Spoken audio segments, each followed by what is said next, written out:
emphasis could be lifted from a Soviet textbook and then set to techno. It's a summer camp mixed with a very political twist. The girls start the day with aerobics, whilst the boys are sent on an invigorating run. The programming of the Kremlin's worldview comes later.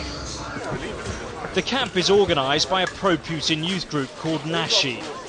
Its founder says it was set up to combat Western imperialism in a brave new world. Russia doesn't have enemies, but we all have competitors for survival in a world with scarce resources. In our movement, we stand for sovereign democracy, but we can't be free if our country is downtrodden.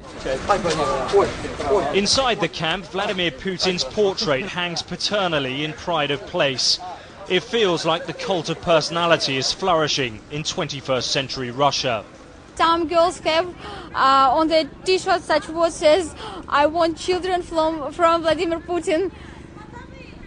These people want to see the Putin in the third time.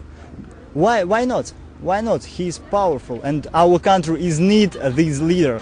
The group's ideology is dispensed in compulsory lectures.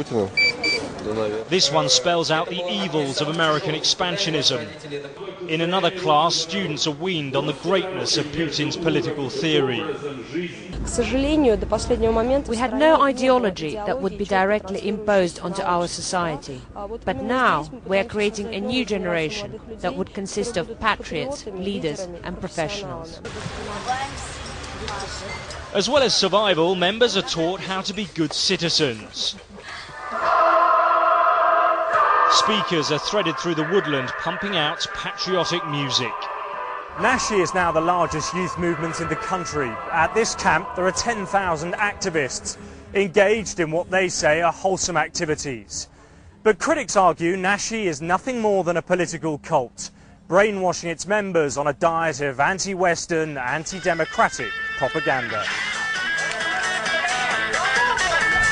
And if there's any doubt about what to believe, there's always political theatre. In this production, Putin's opponents are represented as stooges of the West.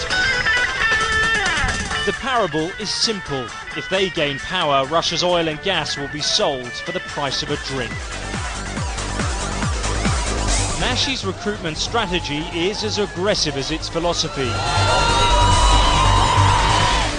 In this video, the West is depicted as vermin, sniffing around Russia's resources. Activist campaigns are equally unsparing. The British ambassador to Moscow was harassed for months after he attended an opposition rally. This is an organization that has been created to be loyal and to do services for the Kremlin when the Kremlin needs youth activism to be in the streets, for instance. Nashi's message is overtly anti-Western, but after the chaos of the 1990s, Soviet-styled nation-building is welcomed by many. If Russia is dealing with a national humiliation complex, this is perhaps its answer.